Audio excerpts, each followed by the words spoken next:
There is not a sharp line between science and metaphysics, but rather it is a broad region in which two types of inquiry are beginning to merge. So, on one hand, we have the great scientists like Einstein, Newton, and their scientific methods to study the physical world and the related phenomena, while on the other, we try to look beyond the physical world and explore the questions of reality, structure of universe, existence of the supreme being, consciousness, and many more which are difficult to verify through empirical observations and experiments. So, are our senses capable enough to understand and perceive the reality, or beyond the boundaries of our senses lies an undiscovered world? Are there hidden dimensions of reality waiting to be unveiled? So, what we see is that there is absolute contrast between physics and metaphysics, both lying on opposite ends of the pole. So, how can they have a broad region of confluence? Where do they actually meet? So, at the intersection of these two worlds lies an intriguing paradox called quantum physics.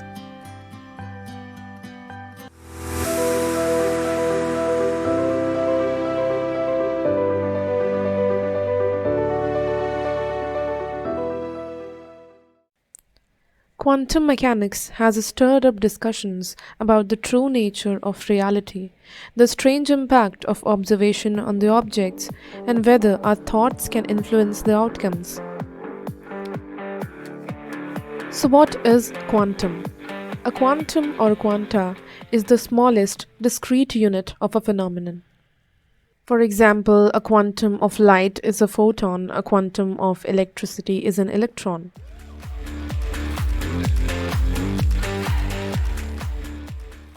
So, the discovery of quanta and the quantum nature of subatomic particles led to a revolution in physics. This revolution called the quantum theory or quantum mechanics.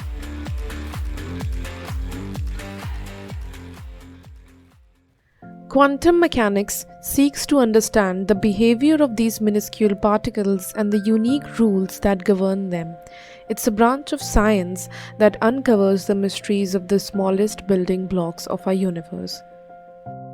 In the tiny world of quantum physics, the particles like electrons and photons sometimes act very strangely and different from our everyday experiences. You can think of it like exploring a world where everything is so small that it doesn't make sense in our big world.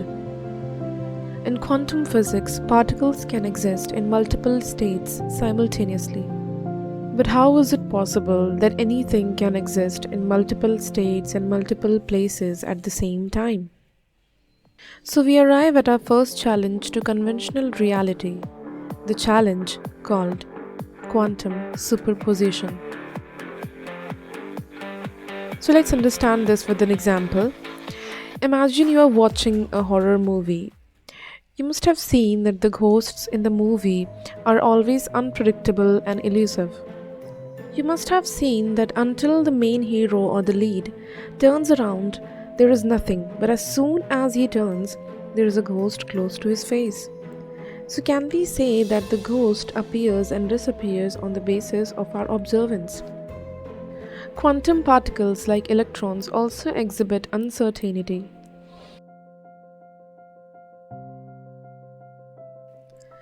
The particle's behavior can be uncertain and unpredictable, much like the ghost's movements.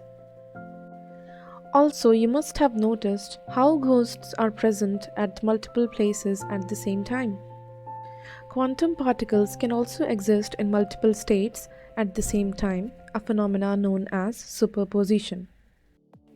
So now let's move on to the second challenge of conventional reality, that is quantum entanglement.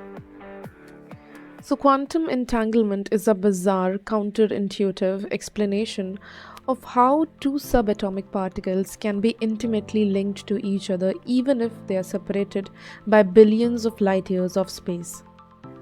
Despite the vast separation, a change induced in one will affect the other. Einstein had shown that information cannot travel faster than the speed of light, But perplexed Einstein himself described this entanglement phenomena as spooky action at a distance. So in this cartoon, as we can see that there are two photon detectors, Bob and Elise, who are quite distant to each other, and so are the photons, but they remain entangled. Elise randomly chooses how to measure the polarization of her photon and doesn't tell Bob, while Bob also randomly chooses a way to measure the polarization of his photon and doesn't tell Elise. Now what can you expect? Elise and Bob, while matching, realize that the results of their measurements are correlated because the photons, even far apart, are still entangled. We can also take another simple example. Imagine you have two entangled particles instead of photons. You separate them and take one to your home and send the other to your friend's house.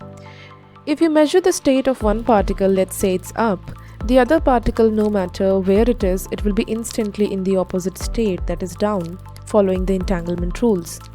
In the real quantum world, the entanglement doesn't depend on distance. The measurement of one particle can affect the other instantaneously, even if they are light years apart. So we can say that quantum physics shakes up how we naturally grasp reality, making us question what we thought we knew about the world. So can we say that the questions that were once the domain of metaphysics have become the most thought-provoking aspects of physics inquiry? If the rivers of physics and metaphysics were to meet, their confluence would be the realm of quantum physics, where the flow of particles dances between the tangible banks of reality and the abstract shores of existential inquiry.